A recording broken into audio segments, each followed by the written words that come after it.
This is Host Jockeys Unite, the only episodic podcast that strives to not only educate and entertain those in emergency services, but to give an inside peek inside the fire and EMS services to the general public. We are here to leave a legacy for future generations. And now, here are your hosts, Chris Edwards and Jay Gallagher. As the dawn rises above the Las Vegas skyline, Randy Howard, a guest at the MGM Grand Hotel, sleeps off the after effects of a night indulging in the city, roused by a clamor outside his room and a chorus of sirens on the street. Unbeknownst to him and almost all other guests, a deadly fire is tearing through the hotel. As he comes to his senses, he realizes he's in a deadly trap.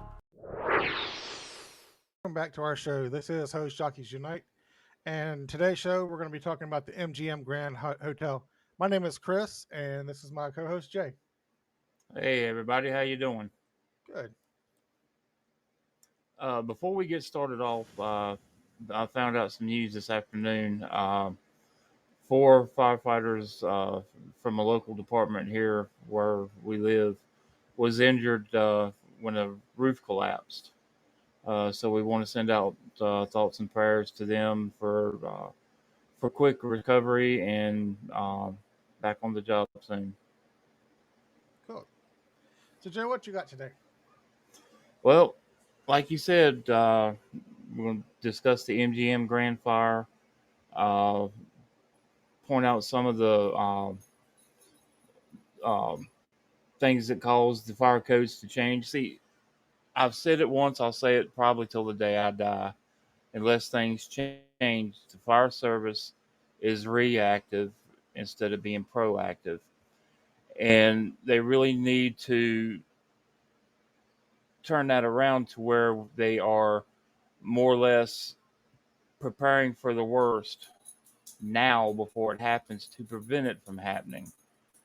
I mean, yeah, I know it's kind of like it's crazy to think about it, but trial and error. But something needs to change, and Right, sure. And we're the only ones that can do it. Okay. So, you got anything before we dive into this? No, not off the top of my head. I think I'm good right now. Okie doke, folks. Well, sit back, get you something to drink, head for the hills because it is showtime. Again, it was the MGM Grand Hotel fire. 1980. And the fire, I was just going to say, the date was November 21st, 1980. And the venue, again, was the MGM Grand Hotel and Casino. It was in Paradise, Nevada. It was a structure fire. The cause of it was electrical ground fault caused by an electrical receptacle. And we'll get into that a little bit more in depth here shortly. 85 people in total lost their life. It was 78 guests and 7 employees. And the non-fatal injuries was around 600. Again, the fire occurred on Friday, November 21st, 1980 at the MGM Grand Hotel and Casino, which is now known as the Horseshoe Las Vegas. I guess they needed that for luck. I don't know. I thought they changed it to Bally's, but I could be wrong. Well, they did. They changed it to Bally's, and then they changed it to, when it was sold again, to Horseshoe Las Vegas. Oh, okay, gotcha. The fire killed 85 people, most through smoke inhalation. The fire began from a refrigerated pastry display. It was like a refrigerated case in one of the restaurants located on the first floor. The fire engulfed the resort's casino area, and smoke traveled up into the hotel tower. Now, that pastry case, from what I saw, was attached to a separate cooling unit, and it had a pipe that ran from the cooling unit to the pastry case, and the vibration on that pipe rubbed the wires raw. And Exactly. caused the short circuit. Exactly. It was basically a fire in the making from the day it was installed. Let's see, the tragedy remains the deadliest disaster in Nevada history and the third deadliest hotel fire in modern U.S. history, after the 1946 Winecroft Hotel fire in Atlanta that killed 119 people, and the 1986 DuPont Plaza Hotel fire in Puerto Rico that killed 97. The incident led to the reformation of fire safety guidelines and codes in the state. Now we're going to get into um, more the fire aspect of it. So, at the time of the fire, about 5,000 people were in the MGM Grand and Casino, which is a 26-story hotel with more than 2,000 hotel rooms. At the time this motel was built, it was boasted as being the largest hotel resort in the world. So that was 1970, I believe it was, when it was built. See, at approximately 7:07 a.m. on Friday, November 21st, a fire began in the restaurant known as The Deli. The fire was discovered during an inspection of the restaurant by a tile crew. The crew supervisor noticed a flickering light, which turned out to be a wall of flames. MGM security was immediately advised of the situation and alerted the Clark County Fire Department, which was the first agency to respond, receiving a call reporting the fire at 7:17 a.m., with the first engine arriving on site from across the street at 7:19 a.m. A third alarm was eventually called at 7:22, and the Metro Police helicopter pilot requested all available helicopters at 7:30 a.m. Now we'll get into why that was done here in just a second. Other agencies included the North Las Vegas Fire Department, Las Vegas Fire and Rescue, and the Henderson Fire Department. A massive helicopter rescue effort from Nellis Air Force Base pulled 1,000 people from the roof of the MGM Grand, involving both U.S. Air Force and police helicopters. The fire spread to the lobby, fed by wallpaper, PVC piping, glue, and plastic mirrors, racing west through the casino floor at a speed of 15 to 19 feet per second, which actually translates into 10 to 13 miles per hour, Right. until a massive fireball blew out the main entrance facing the Las Vegas Strip. From the time the fire was noticed, it took 6 minutes for the entire casino floor to be fully involved, and it spread across the areas of the casino in which no fire sprinklers were installed. 18 people died in the casino level of the hotel. Now, here's where we get into the where the helicopters come in.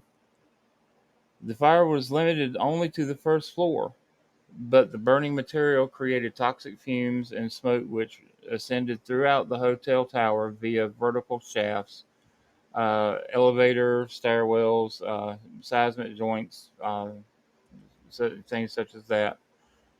That caused the majority of the deaths. Approximately 350 firefighters responded to the fire, and some reported having to crawl through the dark and over, quote, mounds of stuff, end quote, trying to extinguish the fire. It was later determined that the mounds of stuff were deceased guests and staff near the elevator bank. Bodies, yeah. Yeah. The Las Vegas Fire Department operated separately from the County Fire Department. The latter served the Los Angeles Strip.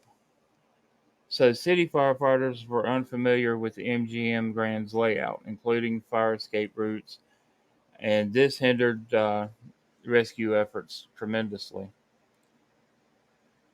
Now, the proper evacuation of the hotel guests was also hindered, as there was no automatic means of returning elevators to the main floor during the fire, causing 10 deceased victims to be found in an elevator.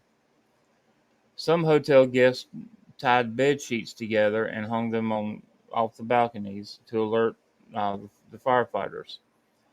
Some tried using the bed sheets to descend the hotel's exterior. Now, ladder trucks, as we all know, uh, unless you got one of the Bronto Sky lifts, the best you're gonna do is the Nine, ninth floor, nine floor, yes. Nine floor, yeah. tenth tenth floor if you're lucky. Uh, so the fire department ladders, wasn't able to reach the people up on on the upper floors. Now, here's an interesting story. There was one man that was in town and was doing uh, did rock climbing and all like that as as a recreational hobby. He had his ropes and rappel gear in his room, and he tied off to the balcony and rappelled down to the ground floor. So I guess it was kind of lucky for him, huh? Talk about tying knots under stress. Yeah, right. Yeah, what is it? Rabbit goes up out of the hole around behind the. Well, what's that thing he goes behind? Yeah, tree. Tree, Yeah, yep. that's it. Oh, crap. I, oh, damn, we went around the bush. Wrong way. Okay. Now some people trapped in their hotel rooms broke open the windows to let fresh air in. Although this allowed thicker smoke from outside to come into the rooms, uh, people below had to dodge shards of glass falling from broken hotel windows. Now it was reported that some of that they wasn't breaking out just a pane or whatnot; they were taking out the whole window. And there was firefighters on one of the aerial apparatus that one of these whole panes of glass fell on. Uh, so, see, an expansion of the MGM was underway at the time of the fire, and a construction worker used a scaffolding platform to lower guests to the ground after they had escaped through their hotel room windows. The Barbary Coast Casino across the street was set up as an evacuation center for MGM guests. Now, a total of 85 people were killed, including 78 guests and 7 employees, like we stated before. 75 people died from smoke inhalation and carbon monoxide poisoning. Four of them were smoke inhalation alone, 3 of them from burns and smoke inhalation, 1 from burns alone, 1 from heart attack, and 1 from massive skull trauma caused by a fall while she was attempting to escape the fire. Now, here's the thing. I watched a documentary on it, and as we all know, I'm a documentary buff.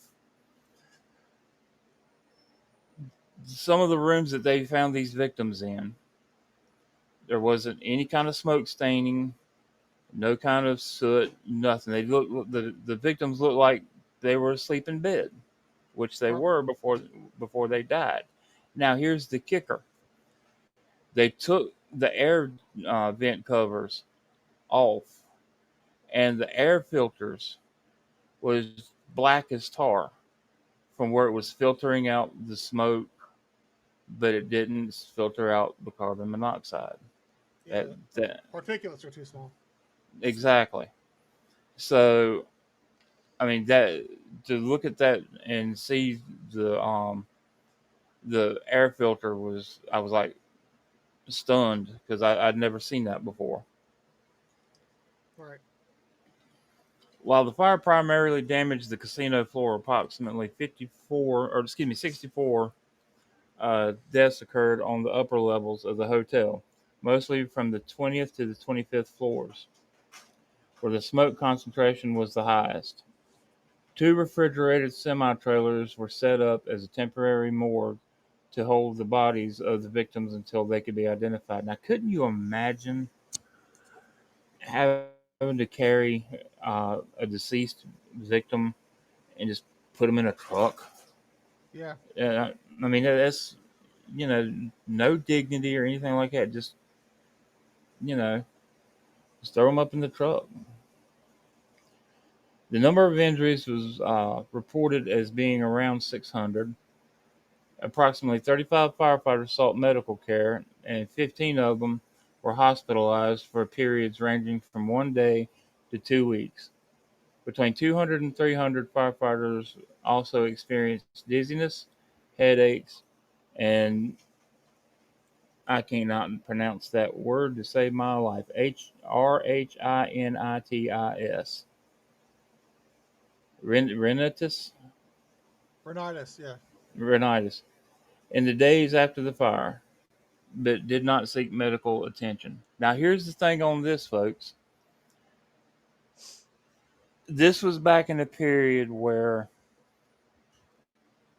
SCBAs weren't really mandatory to go in. We still had the leather lung smoke eaters. And with all the plastics and everything that they had in this building, no wonder the firefighters were experiencing dizziness and headaches and such. It Right. was all the toxins inside of them. All the hydrocarbons from the gambling It, machines and the mm-hmm. Keno boards and whatnot. Now, now, the cause of the fire, it was contained to the casino area and the restaurant area, and the hotel was not equipped with a fire sprinkler system. Again, not equipped with a fire sprinkler system. The area with the most fire prevention was in the money counting area, not in individual rooms or on the casino floor. I mean, you can't be burning them Benjamins. Yeah, really. That's why I kind of said it jokingly that when I was talking to you the other day, it's all about the money. The county's fire chief had been concerned with that such a fire could occur, as older hotels built prior to 1979 were not required to have certain fire safety features. Nevada Governor Robert List said, quote, "You can't force people to bring hotels up to code. That didn't exist when they were built," end quote. For years after its opening, the resort had declined orders to install a second fire hose in one of the showrooms, and as of June of 1980, just 5 months prior to the fire, only 20% of the fire safety violations discovered 2 months earlier by inspectors had been corrected. I mean,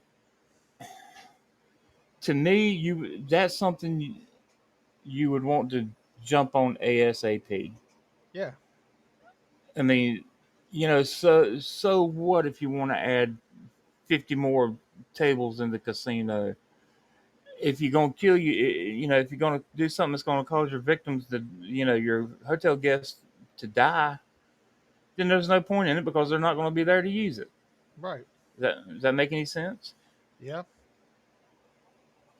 So it's like I was telling you. The more I read into this, the more mind blown I got. But then again, at my age, it's not hard to do anymore. Let's see. The fire was caused by, like you said, an electrical ground fault inside a wall-mounted electrical receptacle. A refrigerated pastry display case was added after the original construction of the hotel to one of its restaurants, known as the deli.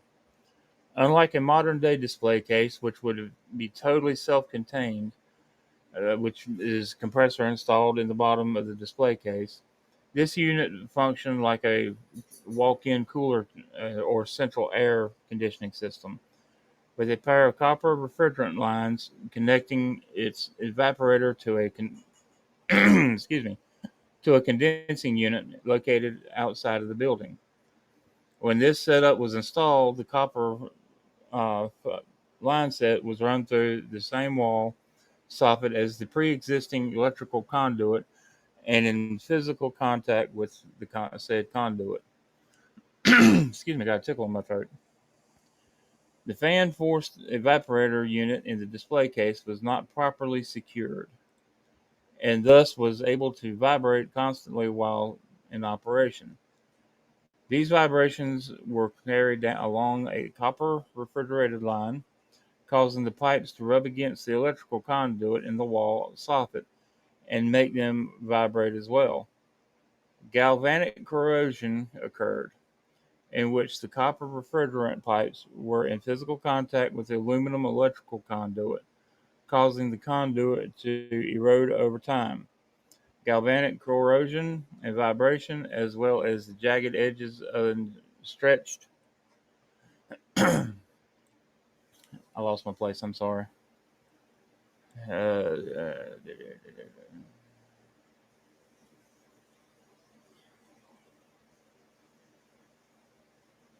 Over time, but galvanic there it corrosion. is. There, Yeah. I got it. As well as the jagged edges and stretched wires resulting from poor workmanship during the installation, eventually resulted in the electrical wires inside the conduit missing chunks of their plastic insulation. The conduit was rendered ungrounded. There was no separate ground wire.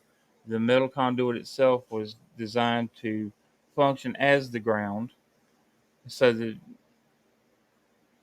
disintegration of the conduit rendered the system ungrounded. So this started from, you know, from the time it was put in, the workmanship, you know, I mean, I guess you could go all the way back and you know, point your finger at the guy that installed it as the, you know, as the cause of fire. Could that be considered, you know, and with the deaths that occurred at the fire, could he be held accountable for it? Which, Probably not, but it would ultimately land on the building inspector. I mm-hmm. would think. I would think after the See, after the work was done. yeah. Now, these now bare electrical conduits inside the ungrounded metal conduit began arcing, which ignited the fire. The fire reportedly smoldered for hours until it was found fresh oxygen and burst into a fireball that spread into the casino and was fed by other combustibles. Now, due to faulty smoke dampers within the ventilation ductwork, and why were they faulty? Well, I'll tell you, folks. Maintenance people there at the hotel lag bolted the dampers open. That's right, they bolted them open, so free flow, no way to shut it off. The toxic fumes circulated throughout the hotel's air conditioning system, accelerating the spread of the poisonous gases. The continued operation of the results ventilation system contributed to the fire's harmful effect. On the casino floor, there was no outlet for the smoke, which was spread into the hotel tower by the ventilation system. Smoke rapidly filled the resort's telephone switchboard room, and operators there had only enough time to warn people on the casino floor. Hotel guests were not notified of the fire, as the switchboard operators had to evacuate. The elevator shafts were located above the restaurant and casino, which also helped the smoke to spread further. All right. I'm gonna pop up a video. I've got some stuff that show that illustrates the how the smoke spread. Okay. Even though the fire raged within the casino and the first floor, little of it broke into the hotel tower. However, the smoke did. Large amounts of toxic fumes and smoke traveled through stairways, elevator shafts, seismic joints, and other openings in the construction. As a result, the hotel tower acted like a giant chimney, taking smoke and fumes to the topmost floors. So if you look at the graphic here, you can see this is actually looking from the south side of the building, facing north, and it shows where the casino is, the direction that the fireball traveled. The red arrow illustrates the direction that the fireball traveled, and it shows how the smoke went from the outside, well, actually from the casino, and then it went up the towers into all the other areas there.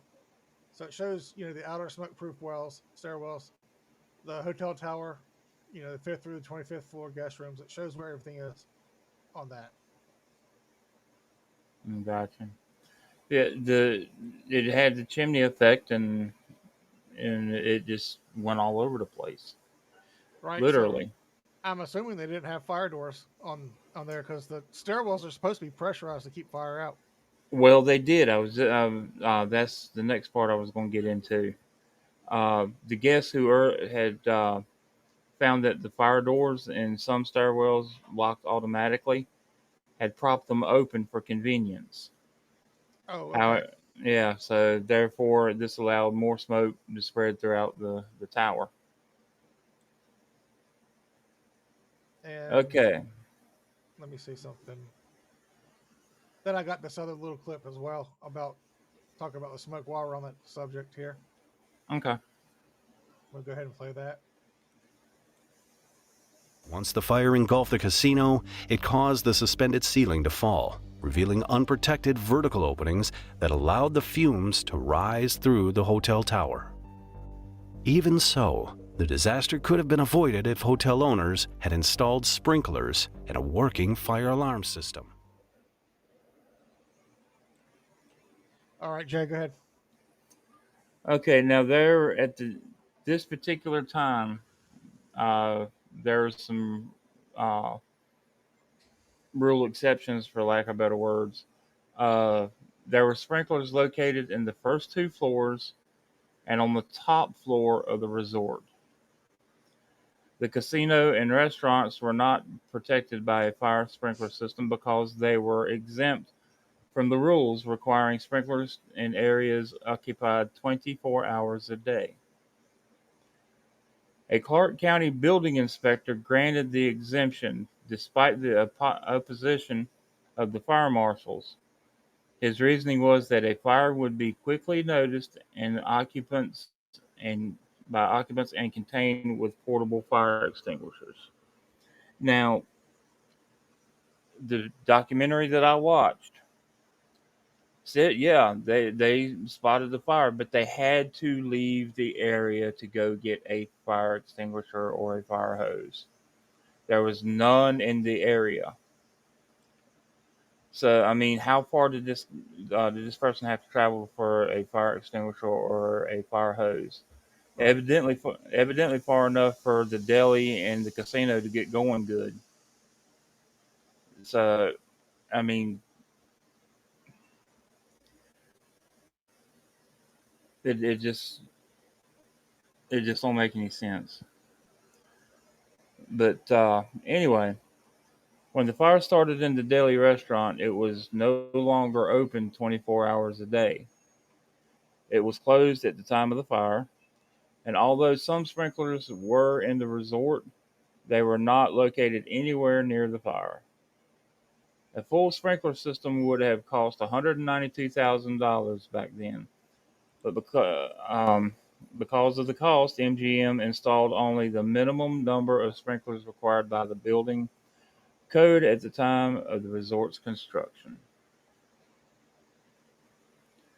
So you can kind of start putting together and seeing, the differences in the fire code from back then versus today. So now in the aftermath, the resort was temporarily closed because of the fire. Duh.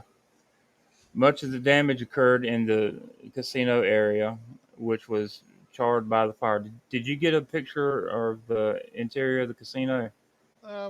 Yeah, keep going. I'm gonna see if I can find it for you. Okay. The hotel hallways and stairwells were stained by soot and smoke. Shortly after the fire, some people looted jewelry and blackened money from the resort.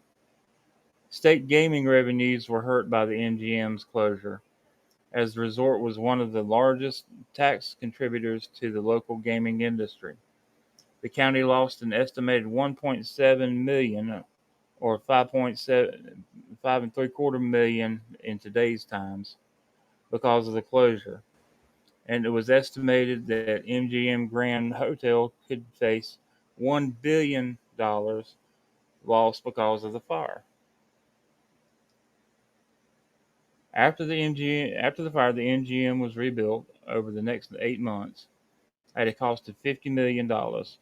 It reopened in July of 81 with numerous fire safety features now in place, including the addition of fire sprinklers, an automatic fire alarm system throughout the property, a 2-unit computer system, which one of them was a backup, that would notify the fire department once a sprinkler head popped off or a smoke alarm went off. Uh, this was provided by Johnson Controls to monitor hundreds of locations throughout the MGM, helping to prevent another fire. Um, Now, this is kind of funny. A similar computer had also been installed at another MGM Grand Hotel in Reno, Nevada. Uh, the Las Vegas MGM now had more than 30,000 sprinklers, including 4 in most hotel rooms. Now, why it's kind of odd about that is um, the other resort had a fire not too long after the MGM Grand, and the fire alarm system worked like it was supposed to, and uh, all from what I understood, basically all they did was vacuum up water from the sprinkler head. They didn't have to put any fire out. Uh, Now, the air conditioning system was heavily modified to prevent smoke from entering hotel rooms. The large exhaust fans were installed with the capability to rid the hotel of fumes in 10 minutes. Plastic pipes and wires were contributed to the fire were removed, and 5-minute safety program hosted by none other than Gene Kelly. I know some of you younger folk don't know who he is, but Google him. Singing in the Rain, in both English and in Spanish, was played on televisions in the motel rooms. Resort officials believed that the MGM was now the safest hotel in the world. Now, here's what I was talking about. A minor incident occurred 2 weeks after the reopening, and the new safety features worked as planned. Insulation material had begun to smolder because of a welder's torch, and this set off the automatic alarms. The, the original hotel tower, where most of the deaths occurred, continues to operate and is reported to be haunted by the fire victims. A second tower opened in 1981. The MGM Grand was sold in 1986 to Bally's Manufacturing, and which changed its name to Bally's Las Vegas. A new MGM Grand was opened in Las Vegas in 1993 at the northeast corner of Las Vegas Boulevard and Tropicana Avenue, south of the original MGM. Bally's was again renamed in 2022 as the Horseshoe Las Vegas. Now we're going to get into a little bit of the code changes. Within a week of the fire, Governor List formed a commission to determine whether older hotels in the state should be required to adopt newer fire safety rules. Now, that should have been a no-brainer. Yeah, you Uh, think? yeah. On February the 10th, 1981, just 81 days after the MGM fire, another fire broke out at the Las Vegas Hilton, which is right down the road from the MGM Grand, killing 8 people. Due to the 2 incidents, there was a major reformation of fire safety guidelines and codes. All buildings open to the public in Nevada were now required to have fire sprinklers, smoke detectors, in rooms and elevators, exit maps in all hotel rooms. This law went into effect in 1981 and made Nevada a leader in fire safety regulation. It took several years for all buildings to be within compliance. Now, don't think that they got out of this with just a slap on the hand. More than 1,350 legal claims were filed against uh, the MGM as a result of the fire.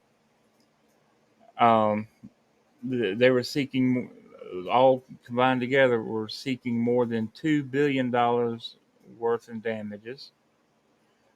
One attorney representing three local couples against MGM expressed concern about the reopening, saying that the resort still had defects which could prove harmful in the event of another fire. MGM made numerous settlement deals with victims in 1983, and a $76 million settlement between MGM Grand and the insurance companies was made in 1985.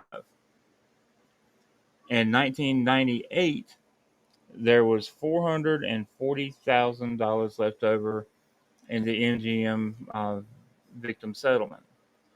Uh, they were required to give the remaining money to the Clark County victims of fires and burns. Now, on that, circling back a minute to what you were saying before about the second fire that was 2 weeks later, Uh huh. didn't you say that there was didn't you say that there was a common factor between those two? Well, I don't know if you want to call it a common factor, conspiracy theory, or things that make you go, hmm. But the second fire at the Hilton was arson. Uh, Now, the gentleman that started this fire also worked at the MGM Grand at the time of that fire. Now, with today's technology and forensics and whatnot, uh, it could be possible to reopen the case and, you know, maybe prove what's the word I'm looking for? Uh, a similarity, for lack of better words, Right. or or to that fire versus the MGM. Uh, but it was just one of those things that kind of raised your eyebrow and kind of type thing, you know. Right. Now, the first alarm assignment for this fire came in at 0716. Consisted of four engines, two rescues, one truck company, and one hose wagon. Second alarm come in at 0721, which was four more engines, an additional truck company, battalion chief, and another rescue. Now the third alarm assignment was uh, shortly thereafter at 0722, and that brought in the outside units from Las Vegas Fire Department, Las Vegas Fire Rescue, and Henderson Fire Department. Uh, there was over 200 firefighters on the scene before it was uh, said and done. Now, I know this was back um, 1980, but the fire was called into the fire department. If you can find, if you listen to or watch the documentaries that I watched, and find uh, right at the beginning, it'll have the dispatch. It was called in as a confirmed working fire in the deli of the restaurant. Now, for a confirmed working fire at a large resort like that, knowing how many, it's probably full. Four engines, two rescues, one truck, and a hose wagon is just, to me, it's kind of lax. Uh, they, in my opinion, and we all know what they say about opinions. Uh, for something like that, it should have, you should definitely get more apparatus on the first alarm. It's better to. This is one of those cases where it was needed and it was still sitting in the barn type thing. Right. I was always brought up. It's better to have it on the way and not need it than to need it and it be in the barn.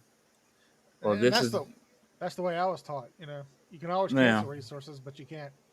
Um, you can always cancel resources, but you can't get them after you need them. yeah, exactly. And it don't seem like once you do call for them, it seems like you know, it might be 3 or 4 minutes, but it seems like it takes forever for them to get there. Oh yeah, especially if you're the Um, only one on the scene. oh yeah, John Wayne time. But this was like we stated before, this was the second worst hotel fire in U.S. history. Now, this actually, believe it or not, folks, ushered in a decade of deadly high-rise fires. I was going to get them and mention them, but there was a lot of them. And I mean, everybody's got internet access. You can look it up, but it was a bunch of them. Now, the first arriving unit, the captain from that unit, Captain Rex Smith, stated that the you see that they were met. Uh, they reached halfway across the casino and was met with fire rolling across the ceiling halfway down to the floor. The fire actually chased them back out of the building because they didn't have evidently, and it never said one way or the other. So I can only assume. And again, we know what assumed is. So I can only assume that they just went in to investigate. They didn't uh, pull any lines or get any kind of water supply or anything like that. Um, some of the people that were interviewed from the fire department said it was a flashover. Some said it was a backdraft. Me personally, I think it was a flashover. The fire flashed the casino and chased crews back out the way they came, like I just mentioned. Um, Now, this is kind of incredible to me. The fire traveled the casino, which was the length of 1.5 football fields, in less than 20 seconds. That's fast. Yes, sir. That is very, very fast. Um, Now, some of the people that were interviewed, some of the victims, all of them stated that there was no warning. The hotel staff made no effort to warn guests of the fire. Also, no fire alarms or public address system to notify them or anything. Uh, some of the guests even stated that when they come out of their rooms, uh, it was business as usual. No panic. Everybody was calm, and just like in any other day. Uh, Now, this is kind of uh, wild, amazing, whatever you want to consider it. The fire never made it to the second floor and was contained in only 90 minutes. But the smoke issue continued to rise, and they were there uh, pumping smoke out of the building and recovering bodies for the next 4 hours. Uh, like we said, the ladder trucks only reached up to the ninth floor, which is, you know, great for the people from 9 and below, but from 9 up, might want to start hoofing it down the steps if you can. But then again, the smoke, thanks to the maintenance people who lag bolted the damper doors open, uh, kind of made that impossible. Now, didn't you say that people were having to go to the roof and be evacuated by helicopters as well? Hmm They between the Air Force and the police department, and there was some civilian tour helicopters, I guess you could say. They picked about 1,000 people off of the roof. Yeah, I even saw where I don't remember where I saw it, but in doing my part of the research, I saw where There was a window washer or some kind of a maintenance man, and he had an electric scaffold, and he had taken a couple down and then went back up and took 9 more people down before he had to go see medic because of smoke inhalation. And I think he said he was in the hospital for 4 days. Yeah, but he had rescued like 9 people himself on this little scaffold machine that he used to Yeah. clean the windows. Yeah. Now, 2 hours after the fire began, the firefighters finally made it up to the 19th floor and above, and that's where they found the majority of the dead and dying victims. Um, there was pictures of the dead bodies that they found on the documentary, but I didn't think it would be appropriate or respectable to put them on here. So, but 1970 fire code didn't require sprinklers or fire alarms, and when the building was they did some remodeling, and in today's fire code, that if you remodel any part of the building, you've got to bring the whole entire building up to uh, Current code. exactly fire code of the day. Well, they had done that. They had done some remodeling in there, and they were in the current in the process of remodeling when the fire occurred. But yet they weren't, because of this law. They weren't required. They were still quote unquote grandfathered. Um, so they didn't have to do that. Uh, So the MGM didn't meet the fire standards of 1980. no, Okay. no. Now, when the codes were revised in 1978, hotel owners weren't, like I said, weren't obligated to bring the hotel up to date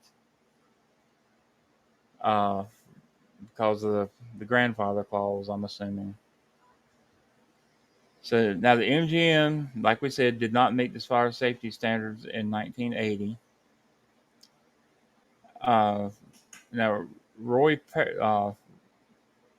Parrish, Clark County Fire Chief, he said that the fire department had recommendation powers and suggestion powers to try to accomplish their goal. But to get that accomplished, the fire departments uh, didn't have the power to get it accomplished. They could only make suggestions and recommendations,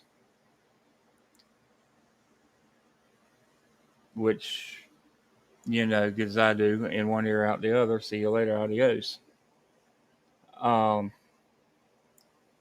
Breaking windows on upper floors didn't help. It brought the highly toxic smoke into the rooms, which suffocated the guests in those rooms. From the Some of outside. them It brought the from the smoke out. in from the outside. Exactly. Not interior, but yeah. Exactly. Feeding on combustible materials and finishes, gambling equipment, mirrored ceilings, tile, and plastic decorative trim fueled the toxins and the smoke that reached all the upper floors. Now, here's where it kind of gets interesting, and I really hope you got that clip. Oh, I do. Um, Before the fire, hotel owners were told fire safety should be improved. Captain Carl Lowe stated that we made recommendations to the architects, both verbal and in writing, on the safety improvements. And when the hotel owners and managers were asked why they didn't make the recommended changes, they were caught on camera stating that they never heard of these requests. Chris, play that clip, please, sir. All right. When the codes were updated in 1978, the hotel was not required to upgrade their systems either. There was a fire alarm system, but it was outdated and disabled by the fire before it could be activated. 8 years before the disaster, in 1972, a suggestion was made by the Clark County Fire Department to install the fire system. But the owners rejected the proposal due to the cost. They refused to pay the price of $192,000, or 0.16% of the entire project investment. We went ahead and made recommendations, whether it be verbal with those architects sitting with us at the table or in writing. Why do you suppose the hotel didn't change? I have no idea. The public was furious with this revelation, but the hotel management simply denied that any such proposal was ever made. Why wasn't this done? I never heard of his request. And there you have it. That sounds like to me someone who is trying to cover his butt along with his boss's butt. Mm-hmm. Because, we all heard Captain Lowe say that it was verbal and writing. There's a paper trail. So, there you have it, folks. You heard it. Now, 3 months later, like we said, the Hilton caught fire, killing 8 people. Now here's the difference maker in the whole, in the Hilton versus the MGM. Yes, the fire auto extended up the outside of the building, but it never made it past the room right there where the window was at because of sprinklers. And because there was only 8 deaths because there was working fire alarms. So that's the difference maker. 8 versus 85. I mean, granted, it was a bad thing, bad time for the 8 people, but still, it could have been a lot worse. Much worse. Now, this is kind of interesting to me. At the time of the MGM Grand Fire, there was no kind of uniform fire code throughout the United States. This was in 1980, okay? In 2000, 20 years later, the ICC had completed a series of model codes known as the International Codes. Among the new ICC codes were the International Building Codes, which covers fire prevention as pertaining to the construction and design of new buildings. The International Fire Codes, which addresses resolution of fire hazards in existing buildings and installation and testing, plus maintenance of the fire prevention in newer and existing buildings, just as the International Building Codes is a merger of the provisions of the National Building Codes, Standard Building Codes, and the Uniform Fire Codes. The International Fire Code is a merger of the provisions of the National Fire Prevention Code and the Standard Fire Prevention Code and Uniform Fire Code. In other words, folks, up until the year 2000, there was no resemblance of a uniform set of fire codes for commercial or industrial structures in the United States. In 2000, that's when everyone come together and wrote out all these codes and standards.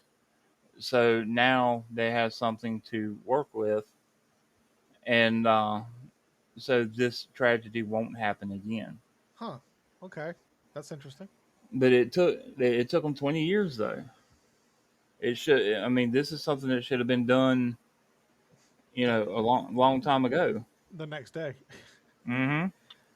But again, Now, like you said, proactive or reactive instead of proactive. exactly.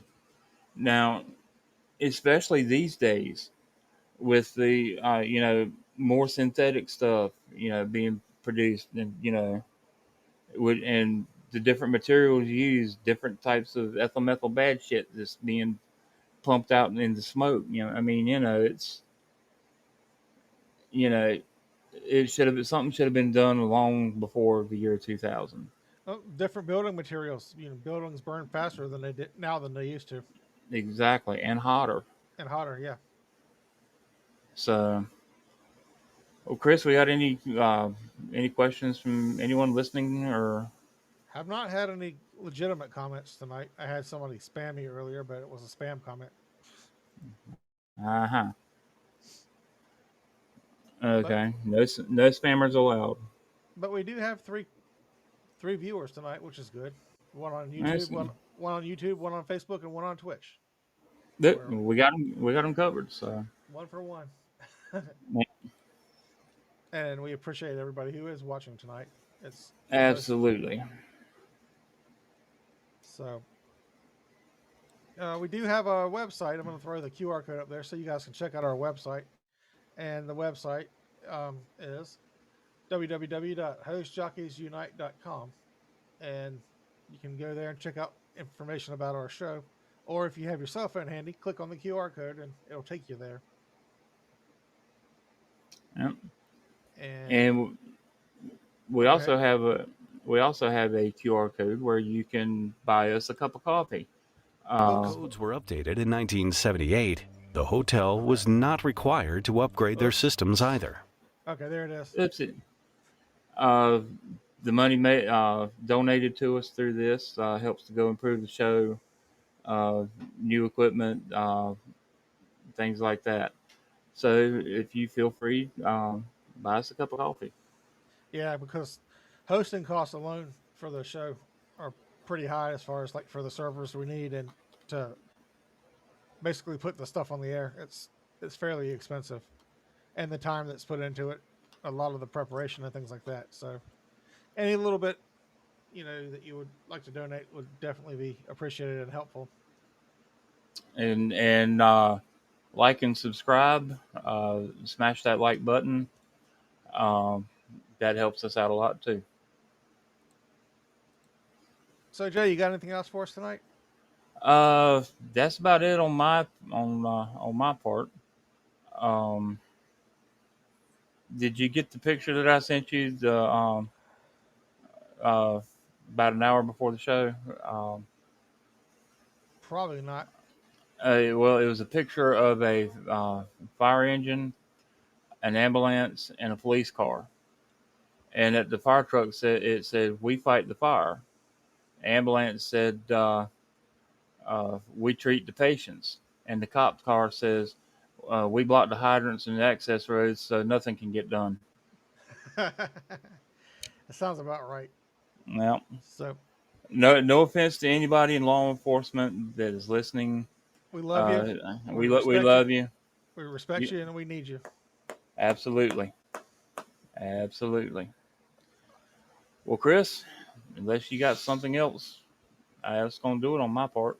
All right. Well, guys, I'm going to go ahead and leave you with this little ballad that I found, and it kind of sums up the whole show tonight, pretty much to a T. So this is the Ballad of the MGM Fire. Here is the Ballad of the MGM Grand Hotel Fire, a horrible event at the MGM Hotel in Great Las Vegas, where anything will sell. Gambling and money is all they care about. It is a city where everyone smiles and no one thinks to pout. On November 21st, the year was 1980. A wire was out of place. The construction was lazy.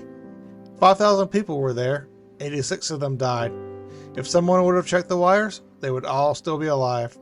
600 were injured among the terrible fire, all because of one tiny little wire. The fire started blazing shortly after 7. If the sprinkler system worked, those people wouldn't be in heaven. The smoke filled up throughout the halls. The screams of the dying echoed in between the walls. A fire alarm never sounded. There was no way to stop the blaze. The fire soon spread throughout the hotel, where people stared in a gaze. MGM refused to pay for the $192,000 sprinkler system. Obviously, the construction workers didn't have very complex wisdom.